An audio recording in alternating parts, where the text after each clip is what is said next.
This is a relay project. Real Talk starts right now. Here's Ryan Jesperson.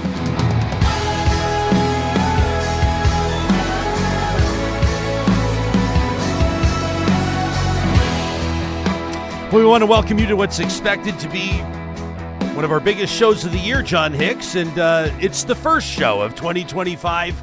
Expecting a monumental day in Canadian politics as about 10 minutes into this episode, Justin Trudeau, the leader of the Liberal Party and, of course, Prime Minister of Canada, expected to announce his resignation, triggering a leadership race with the Liberals and ultimately, of course, making the way for an election. We've got a lot to catch up on, not just the Trudeau news that will develop as we're speaking. Can you imagine if it was not a resignation announcement, but instead Justin Trudeau saying more tax breaks? No, everybody's getting $250. You get a check. You get a check. You know what he could do though is say, Liberals, you got to dance with the one that brung you, and he could trigger an election and announce he's staying on as leader. But I mean, that's what people sources want. suggest that's not going to happen. But no matter what happens today, it's still a long road ahead. It's not as if anything's going to flip right away. We know that. But this will get people, of course, starting to talk about the post-Trudeau era. Sure. What this means for the Liberal Party, what this means for Pierre Poilievre and the Conservatives, what does this mean for Jagmeet Singh and the NDP, and, of course, what does this mean for you?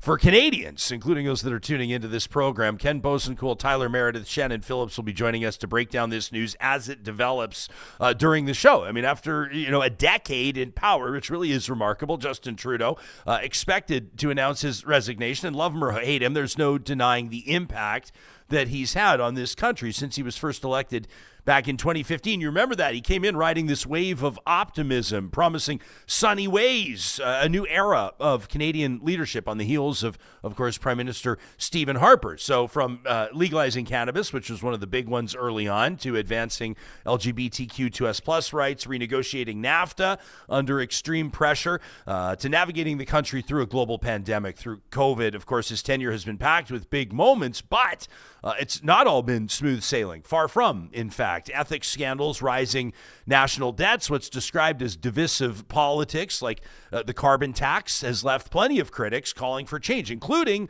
within the Liberal Party. Let's be real. Those growing tensions and his declining popularity in key regions likely playing a big role in this decision that we're about to talk more about. So today we'll reflect on the legacy that is still technically being written and a political landscape that's about to shift in a big way. That gets started in 30 seconds. First, I want to let you know that this episode of Real Talk is happening with the support of Alberta's top online real estate school. If your resolution in 2025 is to leave that dead-end cubicle job behind, the one where your earning potential is capped, you don't feel appreciated in the workplace, and quite frankly, you don't feel fulfilled. If you're looking around you at all your realtor friends and realizing that they're loving what they're doing, and you know you have the tools to succeed, at least you think so, your best move right out of the gates is to visit relo.ca. That's relo.ca. You can learn more about their pre-licensing courses and how they'll help you get your new career started off on the right foot. Plus, we want to keep some money in your pocket. Don't forget the promo code's Ryan100. We'll save you a couple $100 if you're signing up for the Alberta Residential and the Alberta Commercial Real Estate Bundle. That's Ryan100 when you get started today at relo.ca. Well, Tyler Meredith has spent a lot of time working alongside high-profile Liberal politicians, including as head of fiscal and economic policy for the Prime Minister, Justin Trudeau, for Chrystia Freeland, his former finance minister, and Bill Morneau as well, it should be noted. Shannon Phillips, a very familiar name in our home province of Alberta, of course, longtime MLA for Lethbridge West, a cabinet minister under Rachel Notley until she announced her resignation within this past year, now working as an adjunct professor at the U of L in the Department of Political Science, and of course, alongside her colleagues, Tyler and Ken Boessenkool at Meredith, Boessenkool, and Phillips. Ken, a professor at the Max Bell School of Public Policy at McGill University, a research fellow at the C.D. Howe Institute. He's served as an advisor to high-profile conservatives like Preston Manning, Stephen Harper, and Christy Clark, among others. Want to wish all three of you a Happy New Year. Thanks for making time for us this morning. A hell of a lot to talk about. Tyler, I would imagine that your phone is blowing up right now. Take us into your text messages. Well, it wasn't just text messages today. It was text messages over the weekend, text messages last week over the Christmas break. It's not been a quiet few weeks for me. But look, I think it looks like the news that we are landing on is probably the most inevitable, and frankly, probably the only outcome that the Prime Minister had available to him. It's the right decision, I would say, both for the party, and I'm going to surprise some of your listeners by also saying I think it's the right decision for the country. And I say that because him potentially staying as prime minister while the party sorts out a leader and the leadership question is the right move, both so that he can take on all of the fire that's about to come at us from Trump, but also to remove the instability associated with picking an interim leader, and frankly, to ensure that the party has renewal going into the next election. So, Ken, well, obviously we're gonna kick the ball around a lot through this conversation. Do you agree with Tyler's assessment that this is best for the country? Yeah, I think so. I mean, to have two transitions in a short period of time of two prime ministers is probably too much change in a short period of time.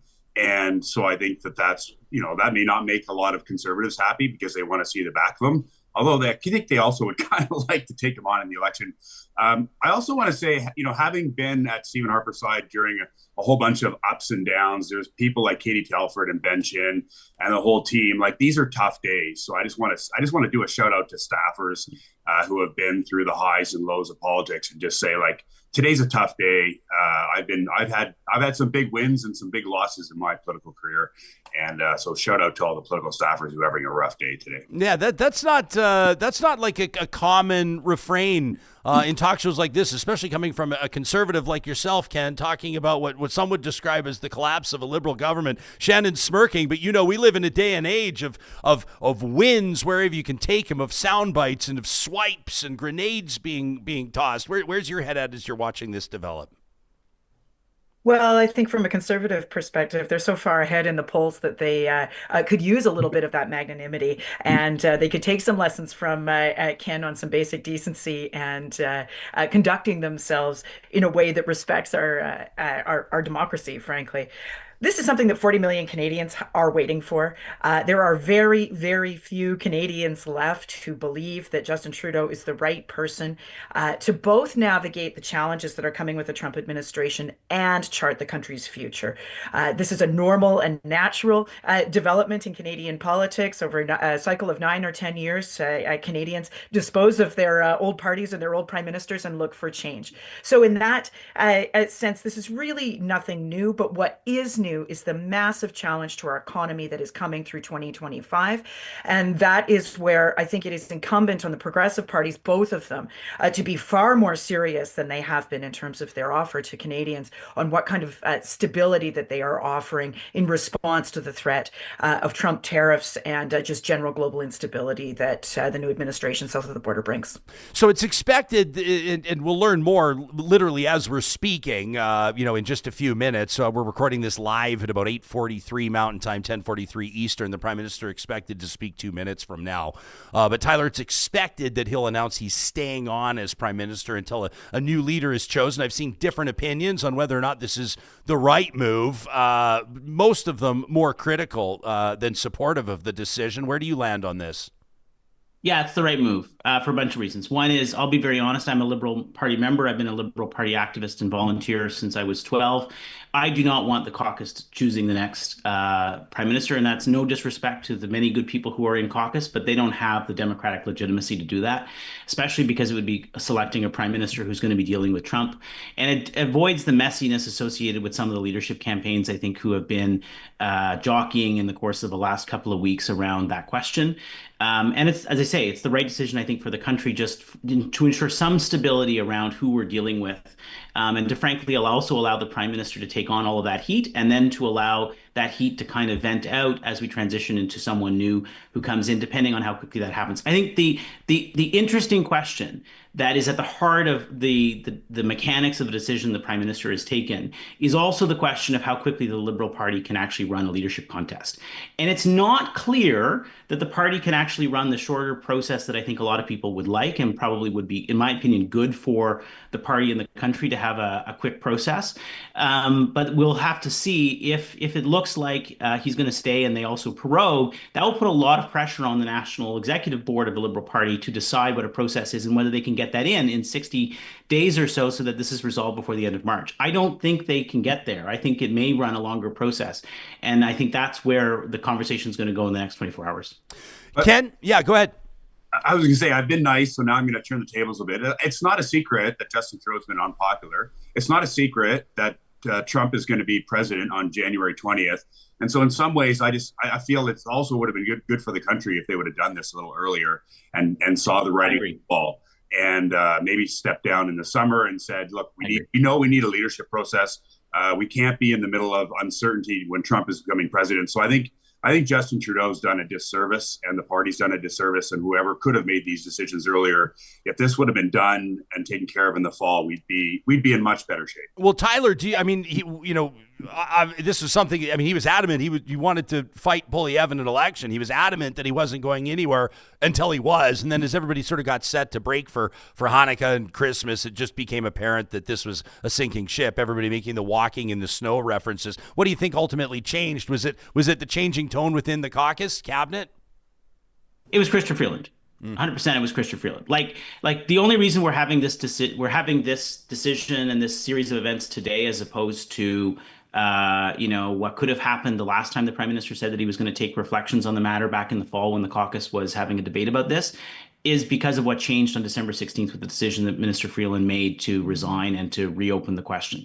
I always thought, and Ken and Shannon know this because I've been saying this to folks on calls that we've been on, that I always thought the Prime Minister was going to get to an introspection period over Christmas when the noise of Ottawa would go away and he would stop hearing other people's voices in his head and he could just think about what was the right decision for him. But I think what sped that up and what led this to being such an inevitable decision, as much as I agree with Ken that he probably should have gone earlier, it was because of what Christopher Freeland did. I think a really important point here is just the terminal uselessness of the Liberal Party of Canada caucus. To Ken's point, that they should have been the ones pulling the fire alarm in at least the summer of 2024, if not the summer of 2023, when they were just being absolutely brutalized at the polls. This conversation should have been happening. And the fact that it wasn't, it rests solely with the caucus. Cabinet members have an interest in supporting the government and ensuring its continuation. But caucus, it is their job to be out there knocking on doors at community events, listening to constituents, and reflecting back what is happening on the ground into caucus and into the centre. They failed at that. The Liberal Party of Canada built essentially what amounts to a cult of personality around Mr. Trudeau with silent backbenchers, and now they are paying the price for that political malpractice. And the country is in fact paying the price because we don't have the kind of should have going into these really, really tough times in 2025. Okay, so it's super, I don't want to get too far ahead of ourselves and start, sort of proclaiming things as opposed to predicting them, but I think it's fairly obvious, Shannon, as you point out, that the Conservatives are enjoying a hefty lead in the polls, and, if nobody else, Jordan Peterson is anointing Pierre Poilievre as the next Prime Minister of Canada, but he's probably right on that one. We'll talk about that interview in just a quick second. But some are suggesting that this could be like a Brian Mulroney to Kim Campbell type transition where the Liberal Party could risk losing official party status if they dip below 12 seats. Shannon, do you think that type of bloodletting that admittedly has not happened yet, we're prognosticating, could that type of potential outcome have been avoided had this change been made earlier, especially in the context of what you're talking about with the caucus? Potentially, but two things. Number one, as I said before, Canadians were very likely to change their government regardless. Number two, it depends on the strength of the NDP. And the federal NDP has not been able to collect all of those points that are out there for the taking Instead, the collapse of the Liberal Party vote has redounded to the benefit of the Conservatives. People are parking with the Conservatives right now as the change agent. They do not view the federal NDP as the change agent that they are looking for. Now, that can always change. Campaigns do matter. And certainly, as Canadians get to know Mr. Poilievre, they may have some more hesitancy. However, the federal NDP, in hitching their wagon to Mr. Trudeau, as they did through the supply and confidence agreement, took away a major talking point, a major argument in favor of change. They've made themselves the defender of the status quo rather than the change agent, and allowing Mr. Poilievre to take all of that wide lane of support among Canadians. And that was a very, very key mistake that they made, and will, in fact, potentially allow the Liberals to maintain a lot of the support that they otherwise would not enjoy going into 2025. Tyler, where does this leave the Liberal Party now? There's not necessarily an heir apparent, or is there? What does your gut tell you? So I think because we have been focused a lot on the question of leadership of will Justin Trudeau stay or will Justin Trudeau leave, we haven't actually had a debate about who the successor is, in the sense that I don't think people have really thought about who the right choice is. But they'll be surprised to know there's actually a lot of talent inside the party that will probably emerge in this process, depending on how long it goes. You can think of obviously Freeland and Carney, but in addition to them, there's Melanie Joly, there's François-Philippe Champagne, Christy Clark. I would have said to you that at some point, possibly Andrew Furey, the Premier of Newfoundland, might get in. Dominic LeBlanc, Sean Fraser was always on people's lists, but I think he's bowed out. So that's a really good list of people from different regions of the country, and some of them are household names, some of them are not. But what's interesting, if you look historically, these processes, depending on how they're structured, can actually energize the party, right? Can energize the base in a way that probably was not going to happen going into the next election, given the Prime Minister running for the fourth time. And so I wouldn't put it past people that there could be a significant increase in support for the party. Does it mean that we're going to get back to an environment in which we're tied or the Liberals are ahead? I don't think so. But I think it'll become more competitive, because I think, as Shannon says, it's evident in anyone who's done public opinion research that the support for Pierre is there, but it's a bit soft. It's a bit soft because he's taken on about 10 percentage points from the Liberals, and to an extent the NDP, because he looks like the most non-politician politician, because he looks like the change agent. But he's not really secured the deal yet, right? In part because people have moved largely on one or two issues, but not on a whole host of other things. And as the ballot question potentially changes, I think it may open the question about the default choice. But again, I think still we're in a situation where it's obviously significant advantage to Pierre.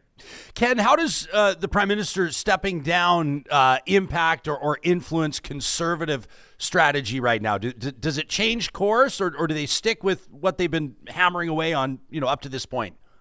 Well, I think a couple things. One, they need to make sure whoever is stepping into the role is tied to the person who had the role, which is why you're seeing, so much messaging from Poilievre about Carney being tied to Trudeau, about Freeland being tied to Trudeau. And so there's, the unpopularity of Trudeau will still be a play in the election.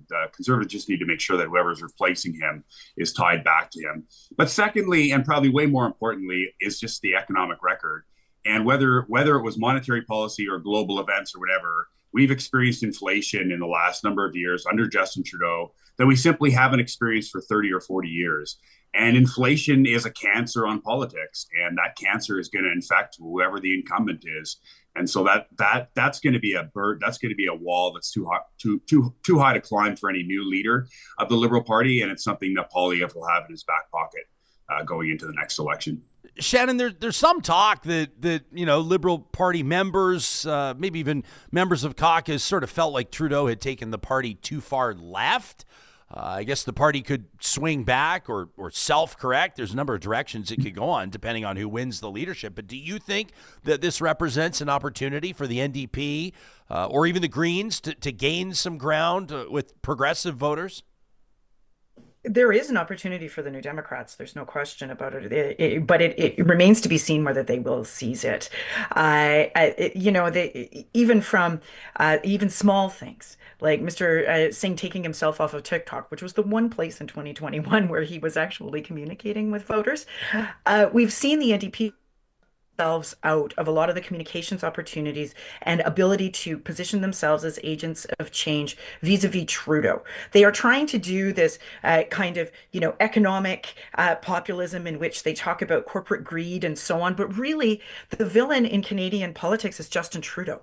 That is the issue in Canadian politics. That is the sort of motivator of change. And so far, the federal NDP has not been able to mount a credible change argument against the Liberal record. What they're doing instead is saying, oh, we got you these things, right? Whether it's dental care or pharma care. And that is true, but voters do not vote to say thank you. They vote to say F you. And so, directing the voter in the right place to basically say, who are you going to give the middle finger to? That is the job of parties that are proposing change, non-incumbent parties. And that is the piece that the federal NDP has not been able to put together yet, has not been able to communicate with voters. And as I said, campaigns matter. And it certainly mattered for them in 2021. Going into the 21 campaign, it was not at all clear that they were going to hold on to all of their incumbents, and they did. Having said that, there has been redistribution since. There are a number of very, very vulnerable incumbents, particularly in the province of British Columbia, where Mr. Poilievre has dumped an inordinate amount of resources. It remains to be seen whether they will be able to sufficiently separate themselves both from the Liberal Party's record, but also from some of the record of the BC NDP, where they did lose seats in the provincial election. And that differentiation is going to be tough. It is absolutely not impossible. I do believe they can do it. They have demonstrated they've done it before, but it is a mountain to climb, and it starts with an accurate assessment of what has gone wrong in the last couple of years. Oddly, Ryan, the guy on the ballot in the next election most closely tied to Trudeau may actually be Jagmeet Singh as opposed to the new Liberal leader, and that's not going to help him much either. Oh, dig into that a little bit. Well, look, I think Shannon said it. They were coalition partners, and the conservative line on sellout Singh and all these other things. It's pretty clear that he was the guy propping up Justin Trudeau. And if the new Liberal leader comes along and tries to distance themselves from Trudeau, which I suspect they will, that might be an easier argument for, say, Count Carney, the Ignatieff replacement, or even Christy Clark, than it would be for some of the internal candidates. But if either of those two win the race, they are less tied to Trudeau than Jagmeet Singh is. Ryan, can I just say, I think there's 4 tests that a future Liberal leader, whoever it is going to be subjected to, and they don't need to pass all 4 of those tests, probably 3 of them. And it doesn't kind of matter which of the 3, but Liberal members, I think, will have 4 things in mind. One is, how much is the person able to jettison the baggage of Justin Trudeau? There's some candidates that obviously can do that better than others. Does that candidate have experience in politics? This is where critically Mark Carney kind of falls down.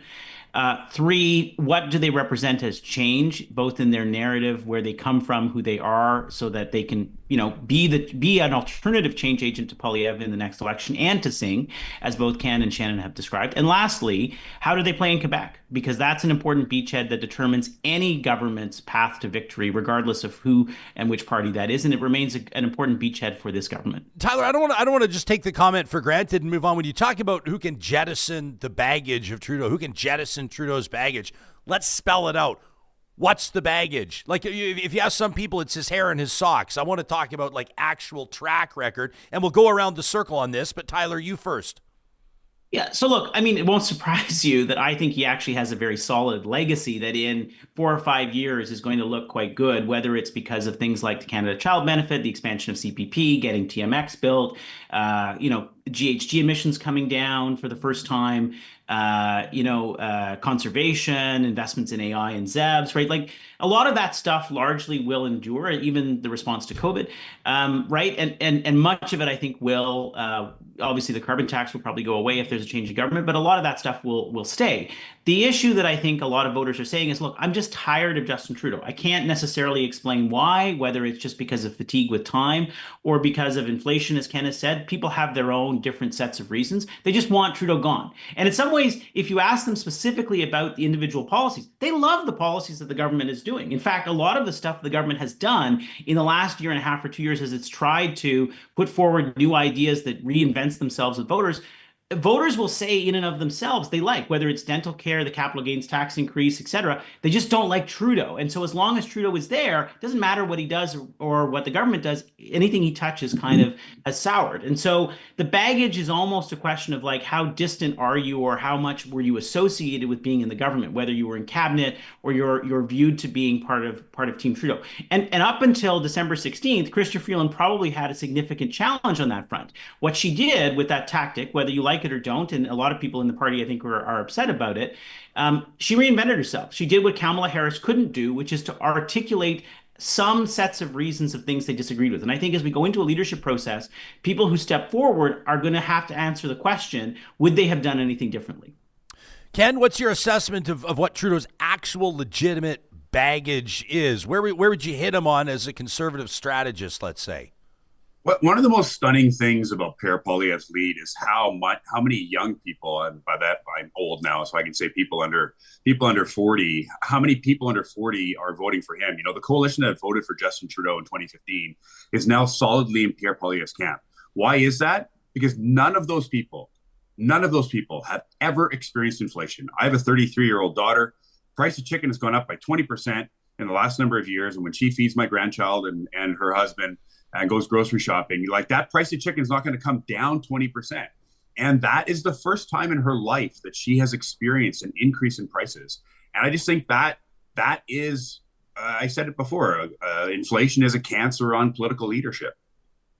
I guess, Shannon, if you're campaigning against Justin Trudeau or the Trudeau legacy and looking at inflation as one of the number one attack points, in a way, you're alluding to or even promising to voters that you're going to be able to do something about that you can essentially reverse inflation or make life more affordable. That's how real people talk. Can Pierre Poilievre actually accomplish that? Well, no, probably not. But the fact, and you know, Trump admitted as much in that Time interview he did right before Christmas when he said, actually, I'm not going to be able to do anything about grocery prices. Now look over here at Greenland and the Panama Canal and invading Canada. And that's why he did that. Look, Justin Trudeau's baggage, if any of the Liberal leadership contenders were smart, can be summed up in two words, which is carbon tax. Carbon tax is an avatar even for inflation because it is an ever increasing tax, and that's how people view it, rightly or wrongly. I would argue wrongly, but that is the fact of the matter. And it would, in one weird trick, would be the one thing that any Liberal leadership contender could do to distance themselves from this record, and it would also take a key talking point away from Mr. Poilievre. There is a reason why he keeps saying we want to have a carbon tax election, because he knows it is the most salient argument against this government. So whether it's Chrystia Freeland or anyone else, my advice would be scrap it. According to the National Roundtable on net zero, it is now responsible for about 6% of emissions reductions. You can find that in other ways. I would not be hitching my wagon to an ever increasing tax in an inflationary period when 2025 only portends more of it with tariffs. Okay, we can let you all know now, and Johnny, we can take this live feed just off my laptop. We'll go courtesy of the CBC that the Prime Minister, Justin Trudeau, has now officially announced he is resigning as leader of the Liberal Party. There was 5% of me, folks, that was nervous that all of this, we're going to be thrown for a loop, and he was just calling an early election. But if you're just joining us, live streaming across 7 social media platforms presented by California Closets, the Prime Minister, Justin Trudeau, has announced that he is resigning as leader of the Liberal Party. Tyler, everybody's going to be talking about his legacy. That conversation starts now, and of course will continue for as long as people want to talk politics. But do you think that Trudeau's tenure has, in fact, deepened political polarization in Canada? Is that a fair assessment? And if so, do you think that trend can be reversed? So it depends what metric you want to use. If you simply ask questions through public opinion research about values and issues, you would tend to find that over time, regionally, people are actually still relatively in the same position as they've been historically. You can go and look at research that the Environics Institute, who has probably the best data sets in the country on this, has done. However, if you ask the question of do you feel more divided or polarized, the answer is yes. People do feel more polarized or divided. And a lot of that started during COVID. People might say that that was because of the way the Prime Minister and the government managed COVID. And obviously I was part of that. So, people can blame me or whatever for some of that. But like that's true. That polarization trend is true across the world. And I think a lot of it has to do, frankly, with the trauma that people experienced about how they were deprived of some of their economic livelihoods and being able to see people during that period of time. And people feel, as even in Ontario, rightly upset about the Ford government in the same way that they feel upset about the Trudeau government. And so I guess it depends how we ask the question, obviously. But I would just say, Ryan, that I think his legacy, while more controversial, obviously, than other prime ministers, I think we have to accept that that is true. It is also more consequential than other prime ministers. I would argue, and Ken and I were having this argument on text message last night, I would argue he's a more consequential prime minister than Stephen Harper. Stephen Harper did important things like cut the GST and found and unite the Conservative Party. But Stephen Harper, beyond cutting the GST and having been around during the period of the great financial crisis, didn't have a ton of transformational things that he did. Justin Trudeau did, right? In the sense that, he built the Trans Mountain Pipeline. He expanded the Canada Pension Plan, something that will live for 70 plus years, right? And no prime minister since the Canada Pension Plan has been in existence has actually expanded it. People have changed it, but they've not expanded it. He's the first prime minister to do that. He's also the first prime minister, to see significant changes in the reduction of poverty rates, the most significant reduction in poverty across the board in different demographics, particularly amongst children and low-income families in the last several years, partly because of, and I will say, partly because of good work that people like Stephen Harper started with the introduction of child benefits, a decade and a half ago. But Justin Trudeau continued that and did that in a very focused way. And I can go on about other things, but I think overall the record over 4 or 5 years, we will look back on it later and say that's a very consequential prime minister, even if he was controversial.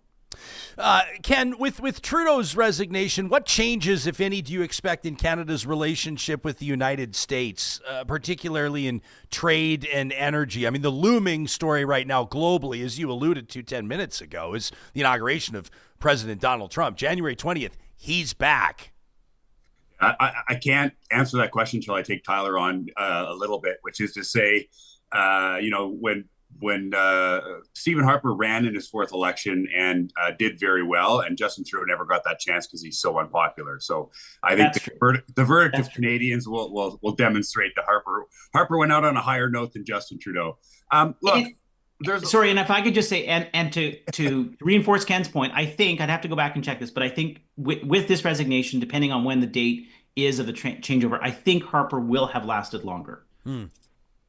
Yeah. So in terms of the United States, look, again, I'm going to go back to something Shannon and I said earlier, which is it's a real shame that this is happening now, because we could have, by the way, you said he resigned from the Liberal Party. I don't believe that's quite correct. He said he will resign after the leadership race, but he's resigning. He's staying on as prime minister and resigning.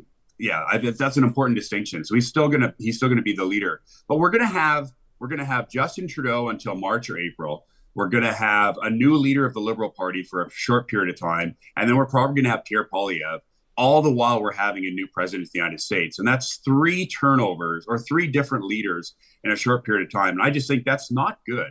That's not good for the country. It's not good for stability. And I think what each of those leaders will do is try to differentiate themselves from their predecessor. And so, there's going to be a shift in those discussions and a shift in that relationship. And that's just not a good thing. As an update, so Canadian Parliament prorogued until the 24th of March. Justin Trudeau officially resigning, essentially saying that, quote, if I'm having to fight internal battles, I cannot be the next option in an upcoming election. Shannon, how does this change Western Canada's political, and when I say Western Canada, obviously maybe you're if you're in Vancouver, maybe your answer is different than if you're in Eckville, Alberta, which may be different than if you're in Shaunavon, Saskatchewan. But Western Canada's political relationship with Ottawa, how does this evolve post Trudeau? Like, does his departure shift the narrative? Well, I think for starters, we can all imagine that Danielle Smith and the Premier's office and others are all shedding a lone tear this morning because they've lost their primary punching bag.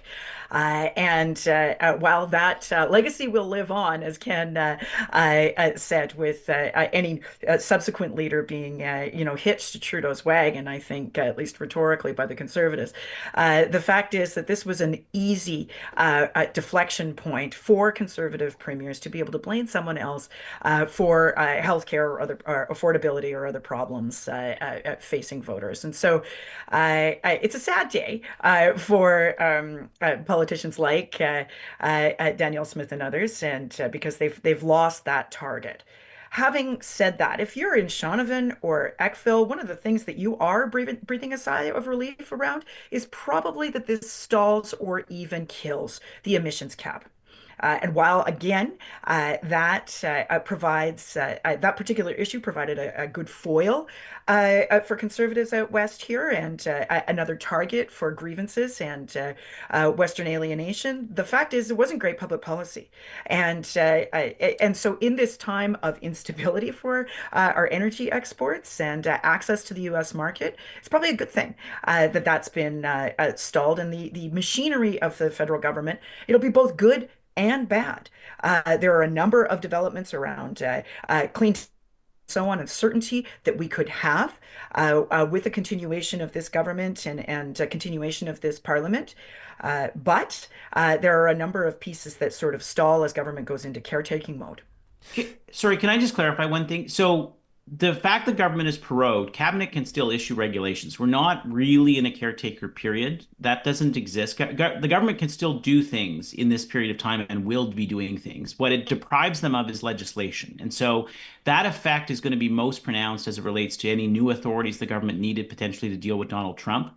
But for things like the oil and gas cap, they can still proceed on a regulatory basis with it. I think, though, what you're going to see, and I think this is probably, Shannon, what you were getting at, is that in the leadership race, I think you're going to have people come out and say, maybe that was not the best idea. And we will see how that debate plays out. And I agree that I think it's, the oil and gas cap probably is nearing its final days. It'll be interesting to see whether Stephen Guilbeault wants to try to press ahead with that in the near term. I would also say, Ryan, that in addition to Danielle Smith probably shedding a tear, Doug Ford is probably not having a good day today. Because he wanted, or some of the folks around him, I shouldn't say he, but some of the folks around him clearly wanted an earlier election to get out ahead of federal election. This effectively stops that because I think all eyes will turn to what happens with Trump in the next little while. And so he's going to be entering the next election, whenever that is, if it's in 2026, on a more normal timetable, as the natural incumbent. And it is not a good time for incumbent governments these days. Tyler, I want to ask you, this is just kind of more of a question based on your personal relationships, your professional experience, your views behind the scene, your gut instinct. What does post-Trudeau look like? Like, what role do you think you see Justin Trudeau playing in public life, in Canadian life, in the political landscape, or otherwise? So I think we have to remember that he's in a bit of a unique situation in that he's going to be a guy in his mid to late 50s, right? Who's still got a number of significant years of earning potential ahead of him. He's not, in his 60s, as is often kind of the case when you leave politics at the end, partly because, he was elected as a younger prime minister. And so he's not somebody who would go off and do the typical corporate boards, I think, in the way that some prime ministers have fashioned that for themselves. I think he will probably do more things on the international stage because even as he's become somewhat unpopular domestically, he's remained very popular internationally, even as all incumbents have faced challenges. He's the dean of the G7, by the way. He's the longest serving leader in the G7. Up until this decision to prorogue for March 24th, it looked like he might actually get the unique distinction of having two G7s. I don't think he'll last that long, but he's going to probably do something international, and he'll probably, I think, do the international speaking circuit, much like Stephen Harper has done. What do you see, Ken? I think that's right. I think he's popular among the progressive folks around the globe. Stephen Harper was popular among the conservative folks around the globe, and Stephen Harper's done very well speaking to conservatives around the globe, and as well as doing stuff here in Canada. Stephen Harper was about the same age as Justin Trudeau is now. In fact, I believe he might have even been a little bit younger when he left office, and he started an international consulting firm, and as opposed to just doing the boards and stuff that some prime ministers have done. And so I think Justin would be much more internationally focused than Harper was, and he. I don't think it's a huge secret. He doesn't need the money quite as much as Stephen Harper. Had never really made a ton of money in his life before he resigned as prime minister.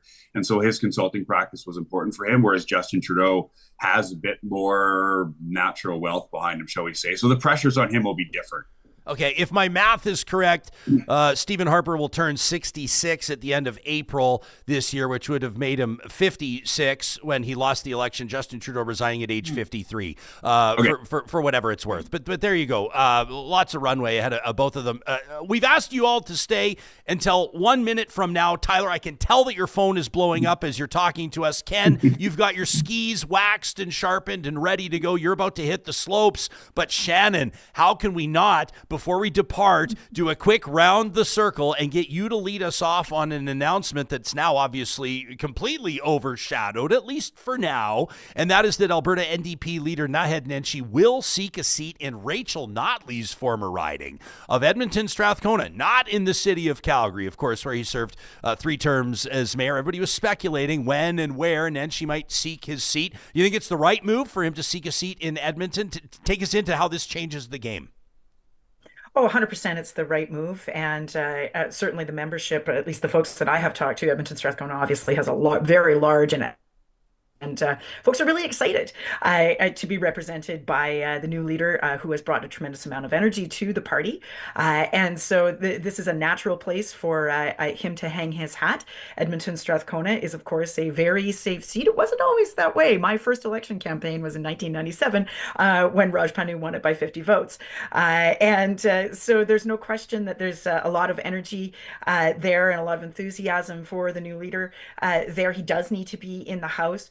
My only question is when they call this thing, given that we're now going to potentially be in a federal election overlapping that, and convention is that you don't have overlapping elections, particularly with the federal. Danielle Smith's not won much for conventions, so who knows what she'll do. The classy thing to do would be to get the leader of the official opposition into the House as soon as possible, meaning that she should call it right away.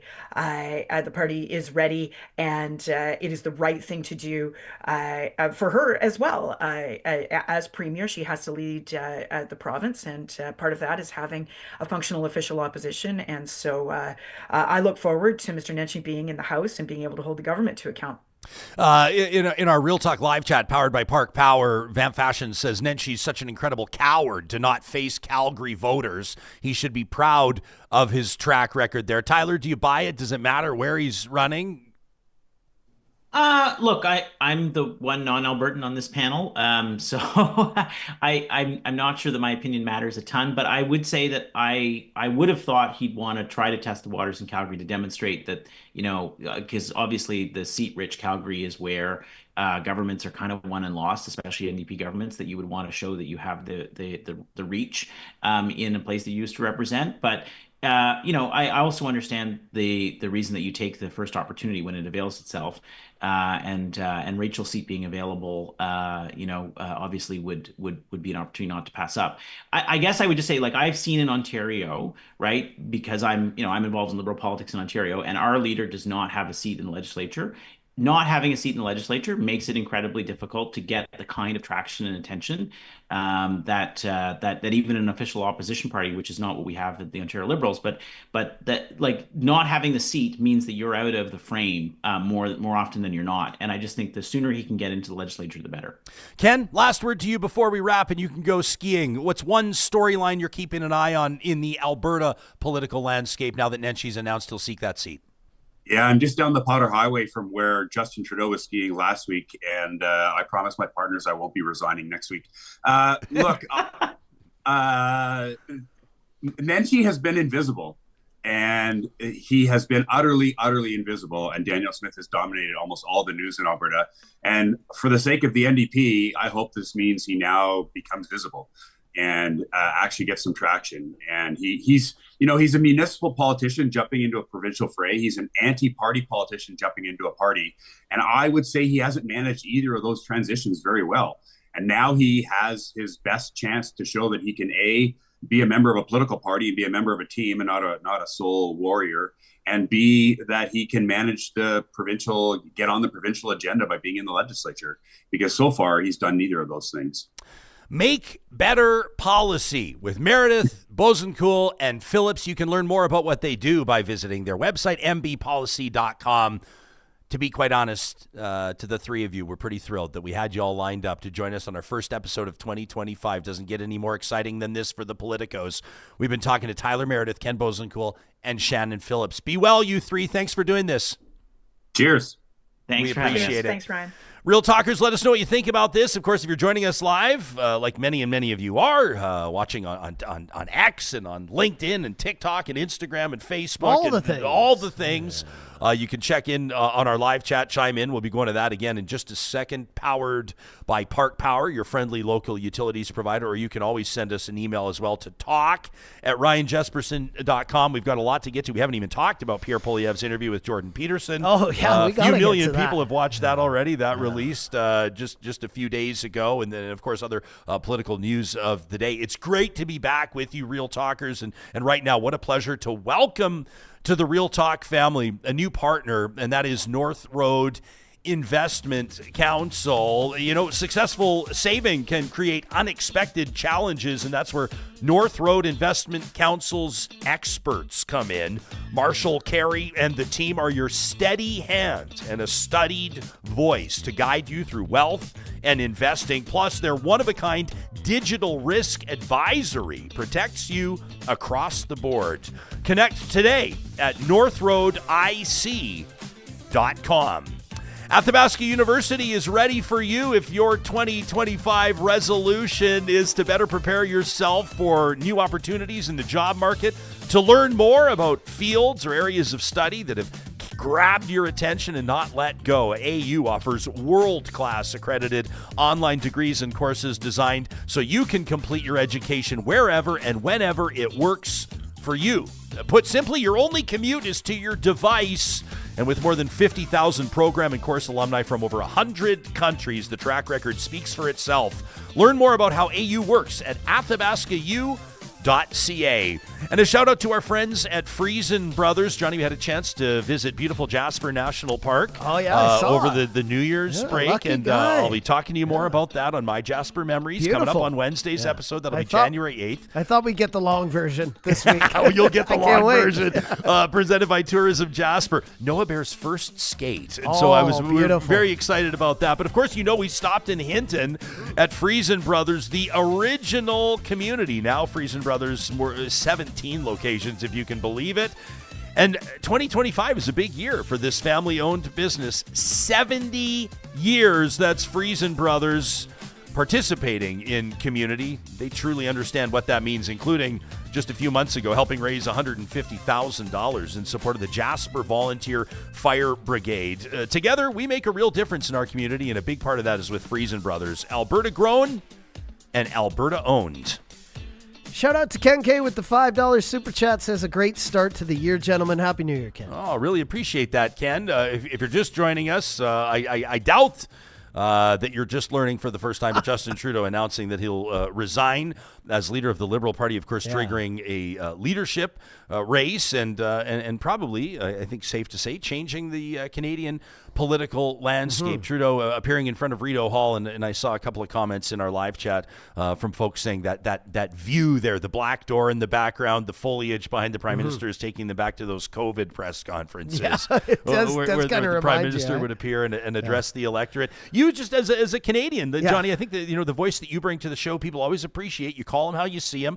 Where's your head at today? It became apparent over the past few weeks that something was going to have to give. And when you and I broke near the end of December, we started talking about whether or not Trudeau might try to stick around to host his fellow G7 leaders in Kananaskis. It doesn't look like that's going to happen. But what are you making of today's announcement? Well, I just think it was too long now. I mean, I get that you want to take the holidays, and I am I doing a Charles Adler 180? Because I said before we went for break, don't throw the country into turmoil. But I think this should have been done long before Christmas. I think the writing was on the wall, and this is just a little too long to hold off. And now, like I said, this doesn't mean everyone's celebrating on Twitter, and I'm watching some of the comments. They're saying his nose is red, he was crying. It's just cold outside, guys. But anyways, I digress.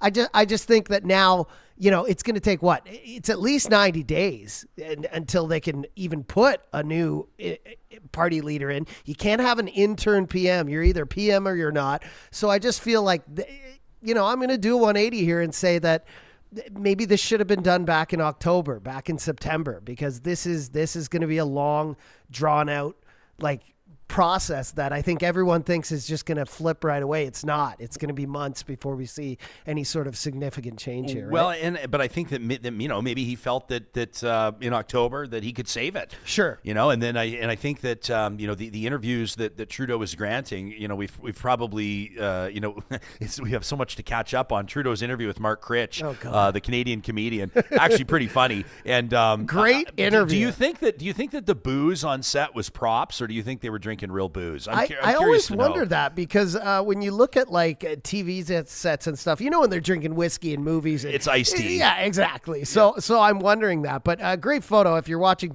this is another reason to go to our 7 platforms where you can see video. But he rolled out this flag for Trudeau, which now means nothing today, so we have to show it now. But he was rolling it out slowly, Mark Critch, as he interviewed him at the end. He said, "I've got a gift for you," and of course he rolls it from left to right. So you see the K and the U, and it looks like an F Trudeau flag. And as it gets to the end, it says, "Good luck, Trudeau." Good luck, Trudeau. And then he said, "This was great. Props to Mark." He said, "Because you're going to need it." So the good luck Trudeau flag. So there's that. But even in that Critch interview, if you watch it, if you had a chance to check out the highlights, he was still adamantly talking about how Canadians are going to have a choice. They're going to have a choice between what Pierre Poilievre represents and what we can continue to represent. And he still was talking. And Critch, and this was days ago. This was days ago, or at least released days ago. But obviously Mark Critch wasn't sold on it, and now as time tells, that will not be the case. But it'd be interesting to see where the Liberal Party goes from here. Noob, try again. We see you with your $5 contribution in the YouTube Super Chat. We appreciate it. He says, all right, the guests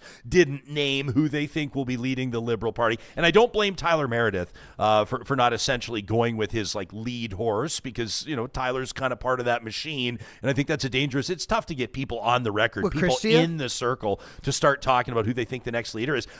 Who else is there? Christia, well, so Sean Fraser says he's not seeking re-election. He's already announced that. Now, people can go back on what they've announced before, but I think he would be an interesting and compelling candidate. Sure. Christia Freeland, you would have and could have argued that she's way too close, tied too closely to Trudeau, in particular as the former deputy prime minister and the former finance minister. If this election is going to be all about bottom line, dollars and cents, affordability, inflation, taxes, then Christia Freeland would have a big bullseye on her back.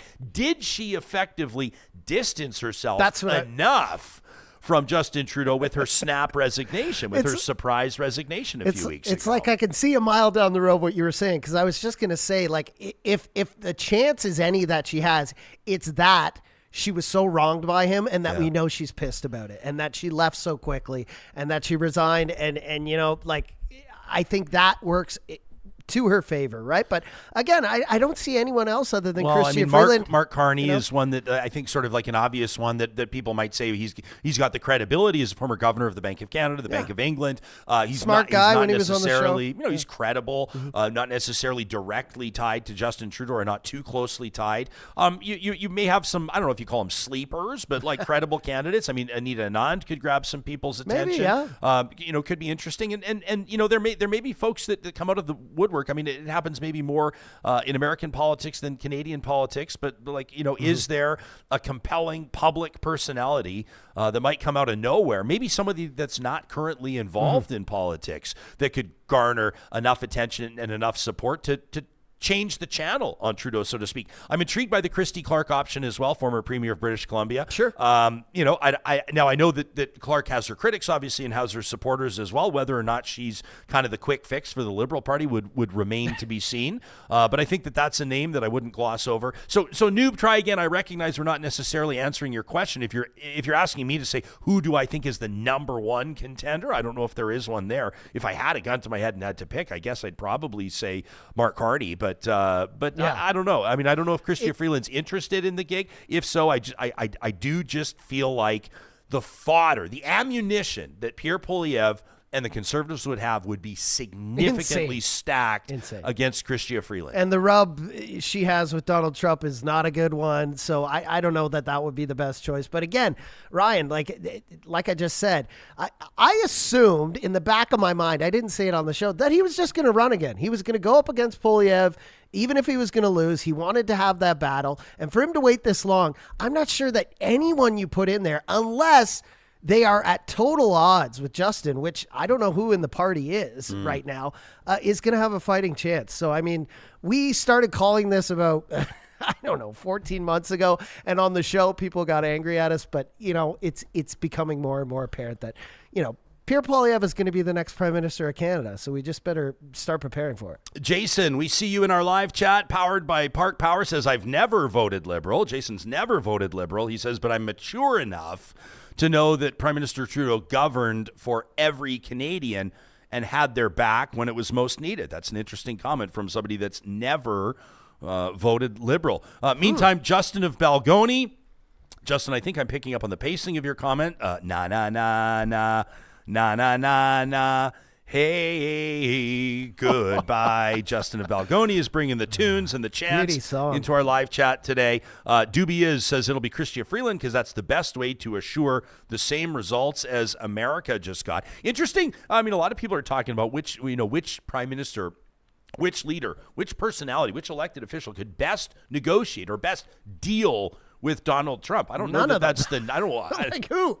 Like, honestly, if you look at any Canadian politician right now, unless they're going to rub shoulders with him like Poilievre, I don't see anyone who could go up against him and try to wane or push him back. It's just he is a tornado. I mean, we talked about this, Ryan, when the election was coming up, and I all the polls, 49 to 51 and blah, blah, blah. And we thought Kamala had a chance. And look what happened.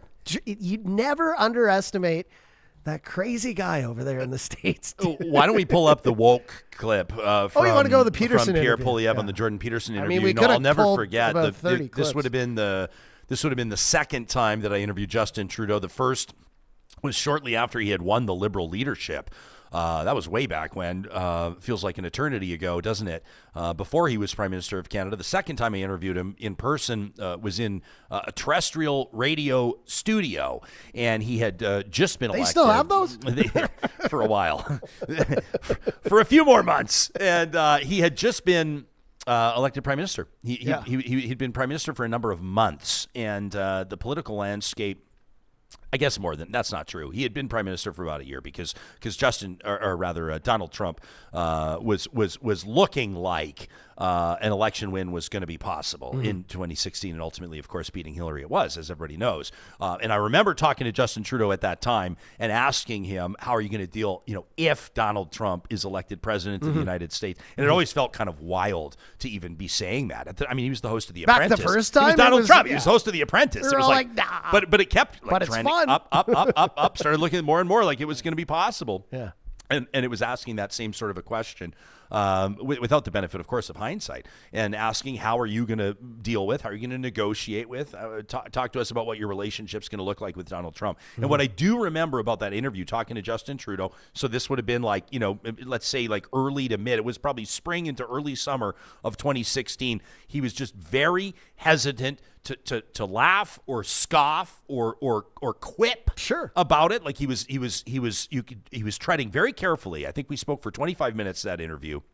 And I remember that was the most careful that he walked the entire interview. I think just very aware that he didn't want to say something that could turn the tide. He was aware at that point that you were dealing with a different type of politician, the non-politician politician. And now I think that, we're having that same conversation 9 years later about what the next Prime Minister of Canada is going to do and how that relationship is going to look like with the United States. Trump he's the Teflon Don. I mean, he can't send him to prison. You can't beat him in an election. You can't silence him. He's everything repels off that guy. All right, let's take a look at this interview. If you haven't yet seen it, it's been up for about 3 days. It's got about 3 million views already. Everybody up until this morning, up until January 6th, the day we're talking about this, boy, every time you say January 6th, I don't picture is today upside is down just let's get it over with. with. But geez, what a context. The big story over the weekend, probably for a lot of people, was Pierre Poilievre, leader of the official opposition, and most likely the next Prime Minister of Canada, sitting down with Jordan Peterson, former University of Toronto psychologist, obviously author. Everybody knows who Dr. Jordan Peterson is. And they got into a bunch of stuff. They talked about some economic policy. They talked about Pierre Poilievre's strategy as conservative leader. And ultimately, as he's talking about his mandate, it indicates that he's quite confident in the results of the next federal election. But he talked about the state of Canada, in particular, its wokeness. And here's one segment. Here's one portion of that interview that a lot of people are buzzing about. So you take the total business investment of the United States divided by the total number of workers in America, it's 28 grand. In Canada, it's 15 grand. The Canadian worker gets about 55 cents for every dollar of his American, and they're both measured in USD. In Vancouver, more money goes to bureaucrats than goes to the carpenters, electricians, and plumbers who build the place. And to add insult to injury, tradespeople who build homes can't afford to live in them. Why is it that we're still importing oil when we've got the world's third biggest supply? Why is it we can't export our natural gas? I think that was perhaps the single stupidest thing I ever heard a politician say. Your federal government spent $6,000 of your family's money going over their budget. They've squeezed the taxpayer out of every last dime, and they're still $62 billion short. It's worse than that because I suspect that the true picture is a lot more dismal than we know. Okay, so that's going to be dumped on you sometime in the next year. They get the party, I get the hangover. 8 years from now, what does it look like? All right, so there you this is everything's better with strings behind it, right?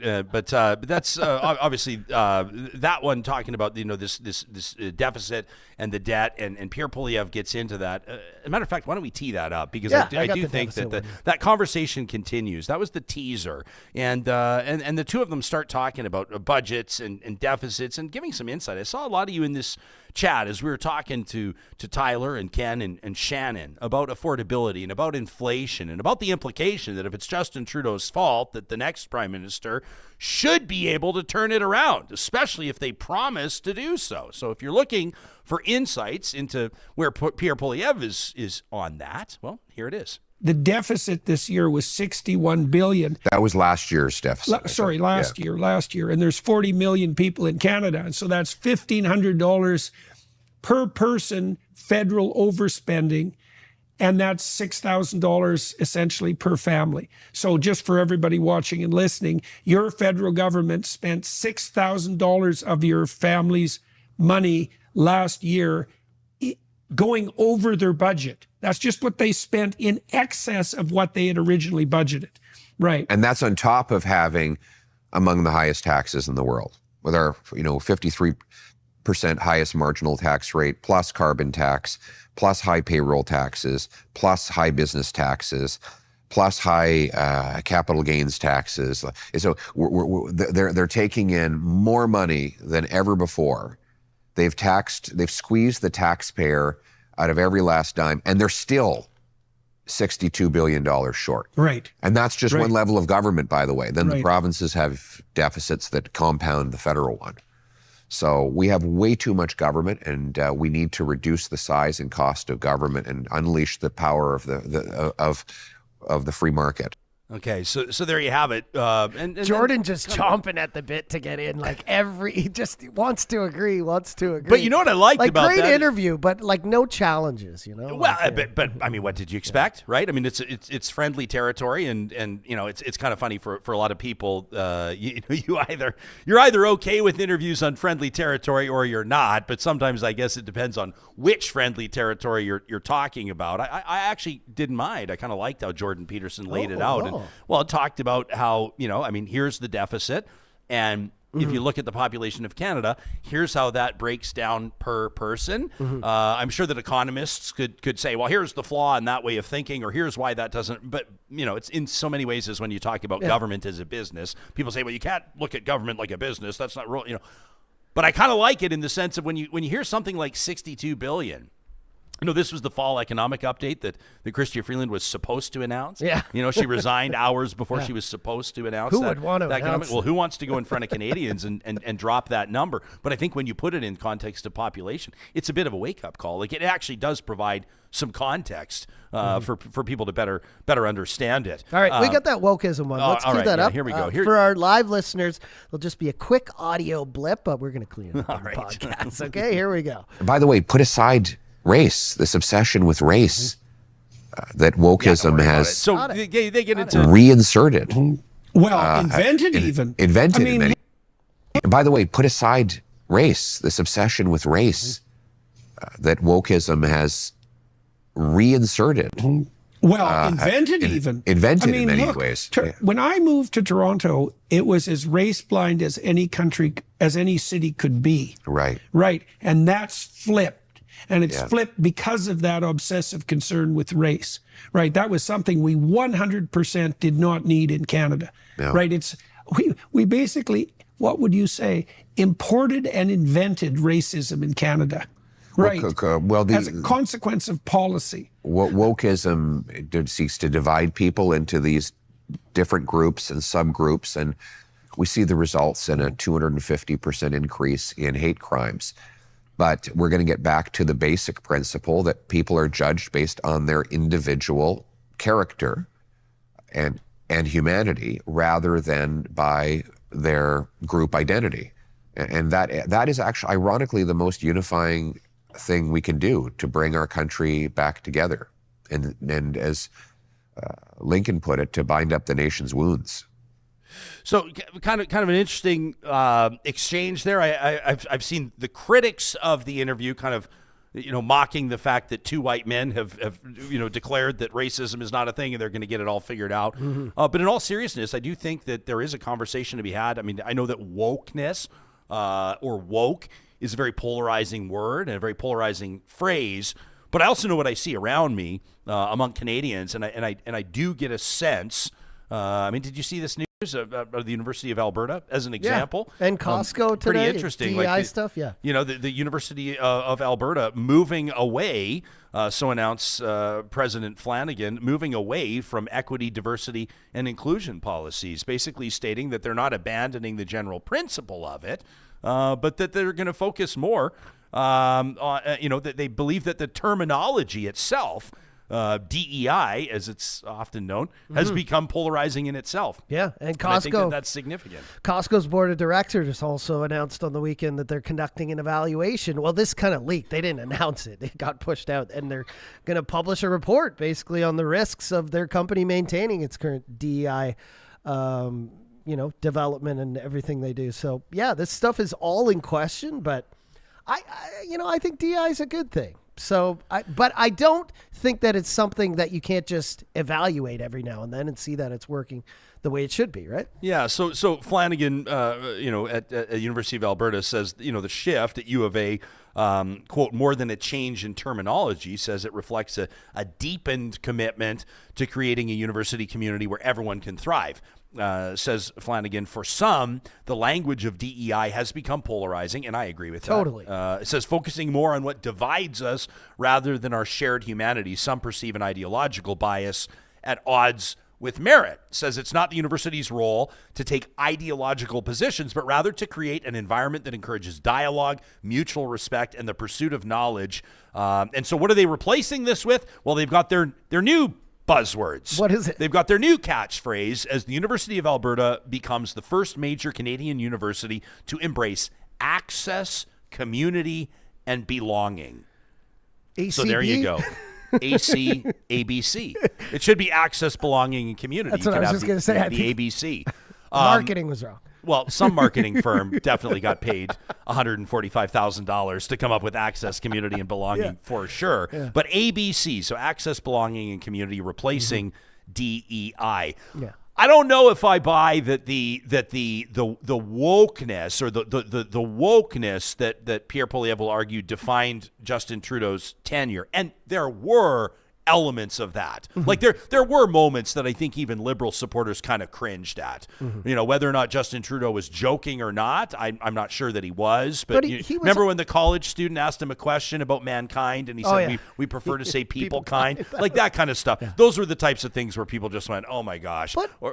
But Pierre Poilievre's assertion that hate crimes are way up in Canada because of that's a straight line drawn that I don't buy. I think that's worth mentioning too. But also Justin Trudeau, his tenure, he came of age, as prime minister when the world was all changing and all this stuff was happening. He just followed the wave, and a lot of other politicians did it as well. So I can't knock him for going along with what, the public at the time was screaming for. And now, there's a large, I don't want to say the majority, but, there's a lot of people, and we've talked about this before. It's almost split right down the middle who are calling against it now. So, I know Pierre Poilievre is sitting there today and he's watching the news and he's seeing Trudeau resigning, and it's been an easy last, 6 months for him just waking up and seeing the horrors that the Liberal Party have waded into on their own free will every day. But man, you've got a divided country right now. You've got another divided country right below us. He gets into that seat. It is not going to be an easy ride for him. It's not going to be an easy ride for anyone, whoever gets elected, but it's looking like Pierre is obviously going to do it. It is going to be tough to make everyone happy at the same time. Well, and he'll have the luxury, as I see many of you, including Super Chat Ken, pointing out in our live chat, powered by Park Power, that the messaging of the Poilievre Conservatives, and it's smart, and we see political parties do this when they're either coming in to office or expecting to or campaigning to achieve office, to gain office, and that is that we are inheriting the hangover, right? That'll be the messaging from Pierre Poilievre, is that the Conservatives are inheriting the hangover. And of course, what that'll do, the premise of that is buying them some time. But how much time? How long do you ride that as well when you get I think in, you've probably your whole term? Realistic. Well, I mean, if an election cycle's 4 years, 4 to 5 years, then you probably have to do something. You have to be able to point to some proof of performance or trends changing within 2.5 to 3 years. But that's a long time. That's a long time for people that, like Ken's talking about his daughter that's, sort of looking at the cost of groceries, like millions of Canadians up in some cases. I mean, they talked about chicken up 20%.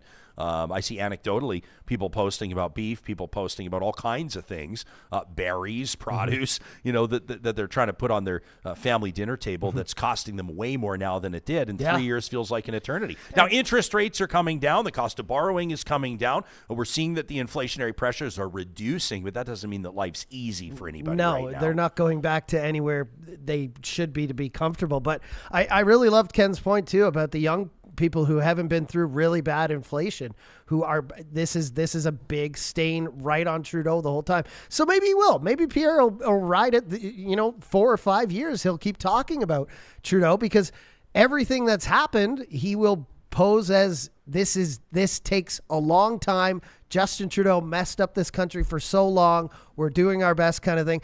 And, that's a demerit on Justin Trudeau. And it's also a leg up for Poilievre because he can use that for as long as he wants, right? Tracy's in our live chat says, when I work as an HR consultant, says I have to remember that I'm seeing the best candidate for the employer.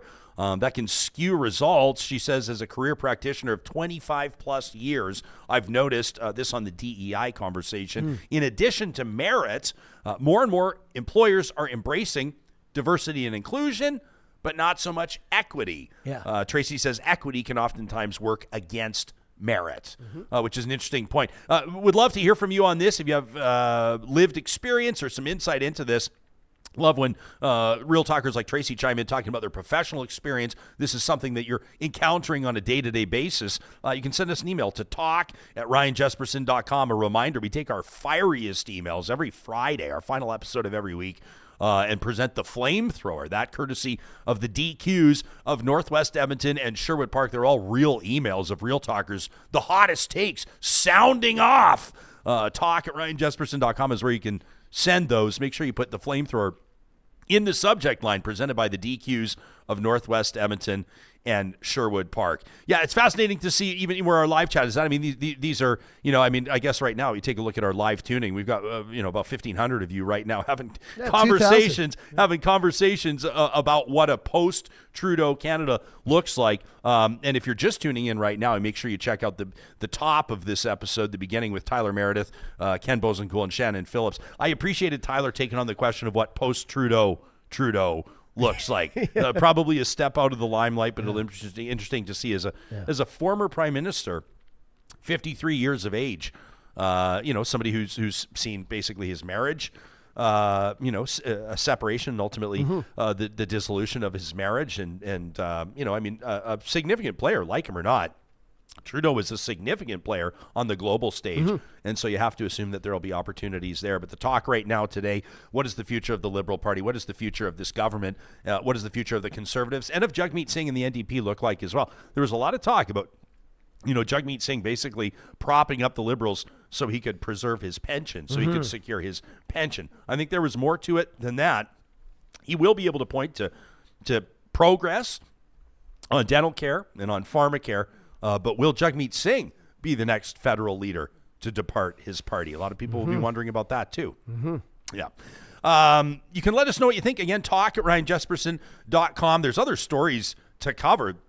There's a lot more to catch up on that we have not gotten to yet for obvious reasons, and that is the breaking news. The resignation of Prime Minister Justin Trudeau happened as we're recording this episode. And it's going to shuffle our lineup a little bit of shows coming up this week as well, including a Friday roundtable you won't want to miss. Well, he kind of cleaned it up perfectly for us here starting, Ryan. It was great to come in today. Nothing happened over the holidays, and then boom! Yeah. Now we've got a lot of work to do. So thanks for everyone for tuning in. I just want to say hi. 2,000 people across 7 platforms today. Again, it's awesome. No matter where you want to watch us, if you want to watch us on your phone, your tablet, just go wherever. Open any social media, TikTok, Instagram, LinkedIn, Facebook, X is, wow, we've got a lot of people watching. Yeah. We've got about 1,400 people watching. X is our biggest audience right now. So we appreciate those of you that are finding us there. And Super Chat Ken is absolutely correct when he says, everybody go ahead and smash that like button. Says it really helps the show on YouTube. When you comment, when you like the episodes, when you share, we ensure that more and more people are having Real Talk put in front of them. And we believe that we're having the most credible conversations about the real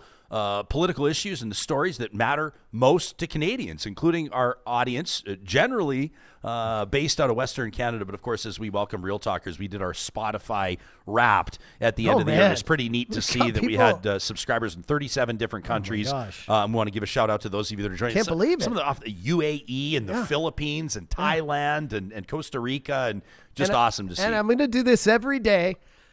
Thank you, Spotify listeners. 51% bump in 55 in 1 year is insane. So we've got double the listeners on Spotify now, whereas Apple Podcasts was wearing the crown before. So thank you, Spotify listeners, as well.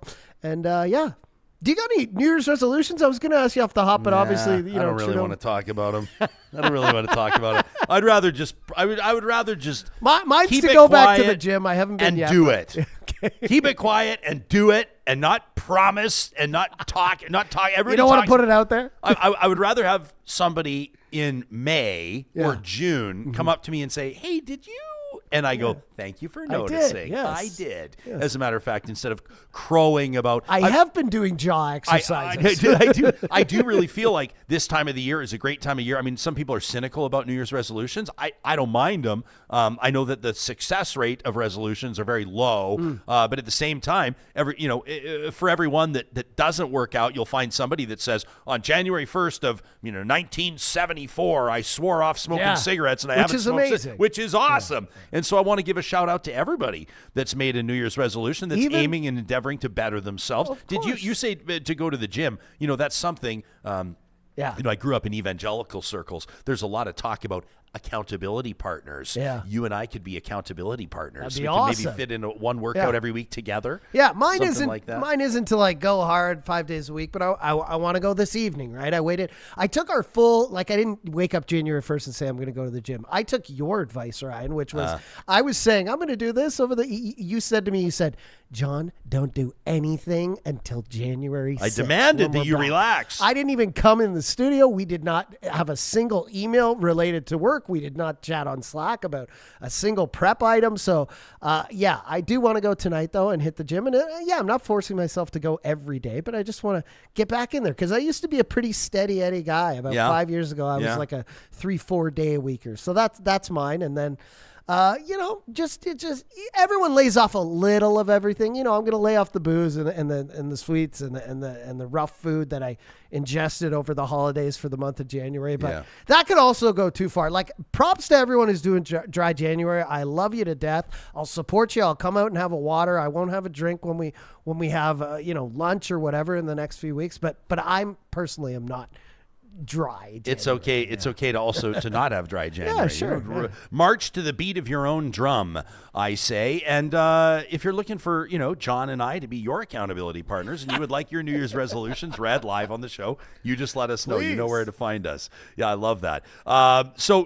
Here's to bettering ourselves. I just want to be. Want to be healthy. I just want to be a better version of myself tomorrow than I am today, and a year from now. I always, but I do this. I have this conversation with myself all the time, where I go, next year at this time, like if I would have done that, I would have been listening to last year's, and then now I'd be celebrating. And then it's just like one step at a time, man. But people talk about just be 1% better. Yeah. Just be 1% better tomorrow than you were today, right? 100%. One thing I want to do is have a little less distraction this year. I feel like, just phones and tablets and all the things, all the screens, like just a little less of that. And, I'm not a big reader, but I'm going to try when I know I'm just in a doom scroll to pick up a book. We've got right under our TV at home. We've got about 30 books there, and maybe half of them I've gotten like a quarter through, like Howard Stern books, Jerry Seinfeld's book, like all these books sitting in front of me.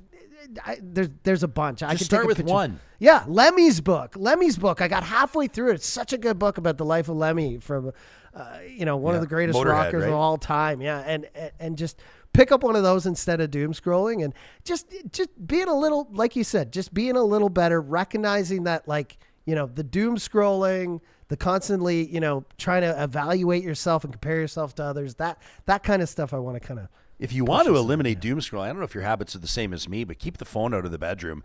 That's the number one way to do it. I look at when I scroll and scroll and scroll. It's like always laying in bed. It's always laying in bed. Morning and or for the most part. Sharon says just needs to be more organized. 80s Fanify improving their French. Coming up this year, which is great. I love this from Ms. KD, taking up medication. She has signed up for the Calm app. So there you go. We wish you well meditation, in that. You mean. Or medication? Meditation. Yeah. I'm taking up medication.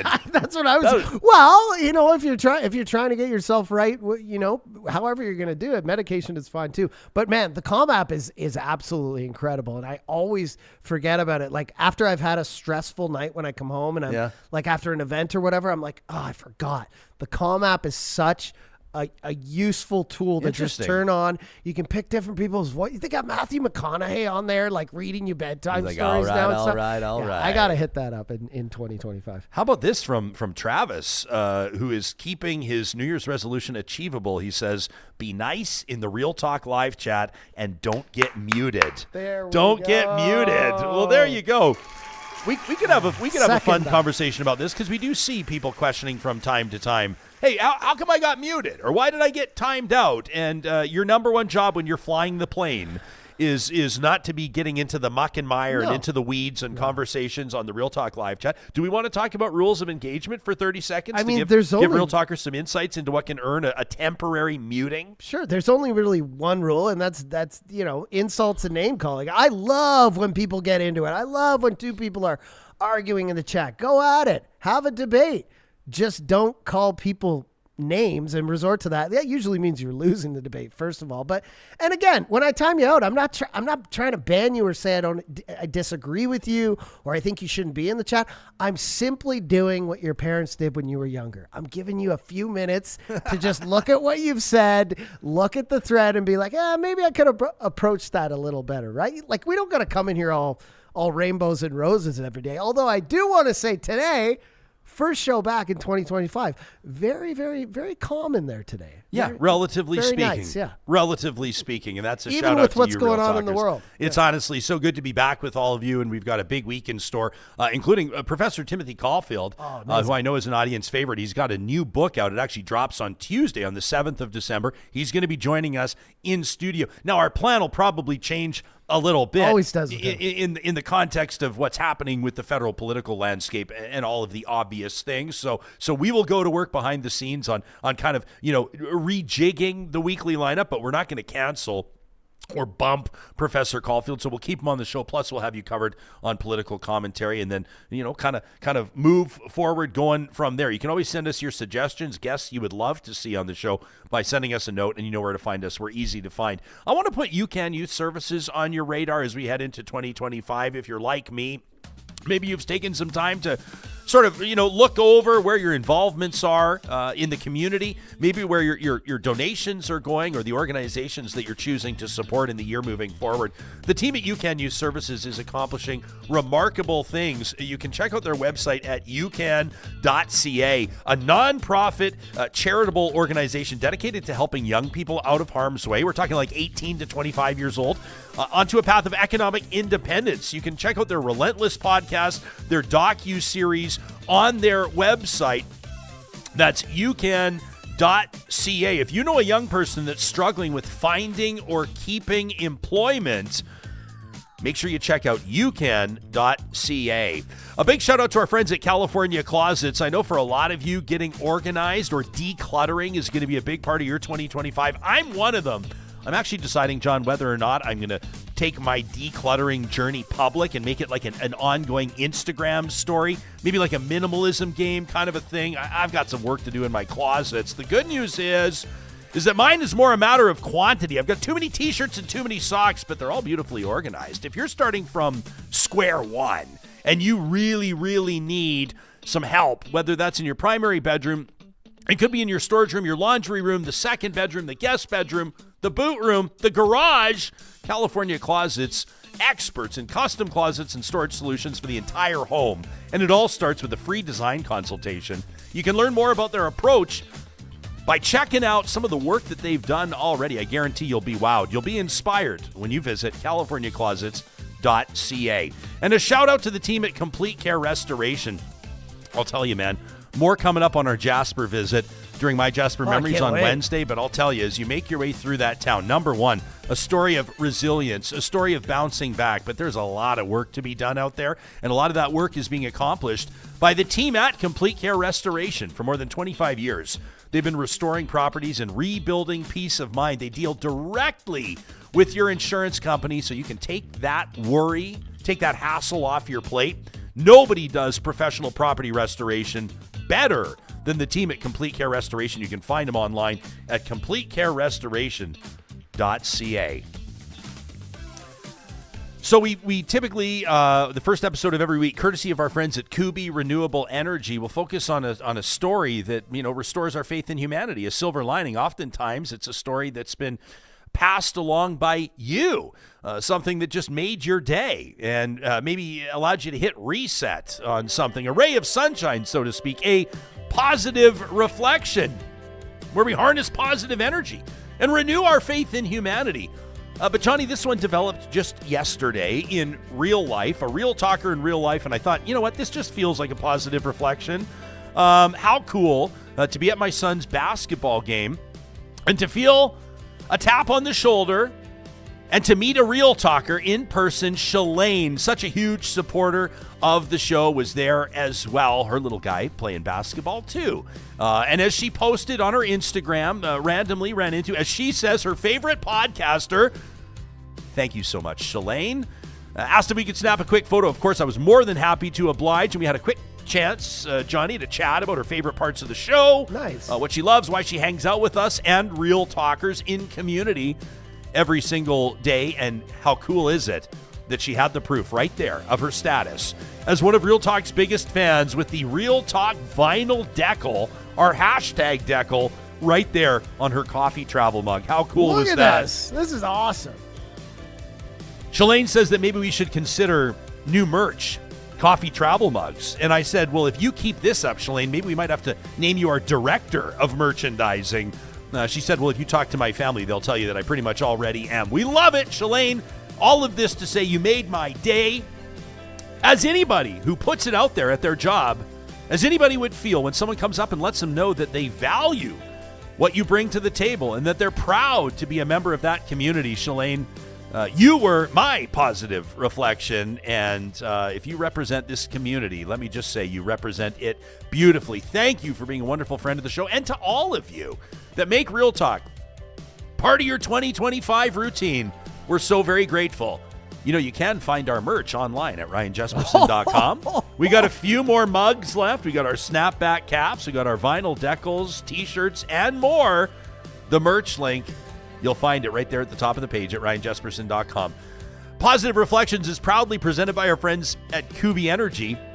You can get a free solar quote today by visiting kubyenergy.ca. Thanks for joining us on this big episode of the show. We'll have another big one tomorrow as we find out or discuss into deeper depth what post-Trudeau Canada is going to look like. Thanks for being part of the conversation. We'll talk to you soon.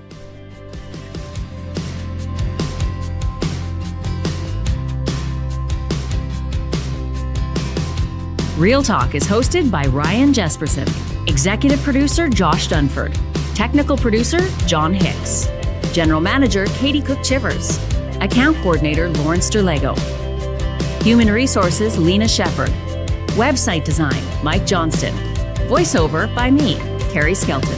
Real Talk's editorial board is Supriya Dwivedi, Ahmed Ali, Brandy Morin, Ann Castleman, Corey Hogan, Harmon Candola, Catherine O'Neill, and Chris Henderson. Member Emerita, Julie Rohr. Real Talk is recorded in Edmonton, Alberta on Treaty 6 territory, the traditional and ancestral territory of the Cree, Dene, Blackfoot, Saulteaux, and Nakota Sioux, home to the Métis settlements and the Métis Nation of Alberta. Real Talk is a relay project. For more, check out ryanjesperson.com.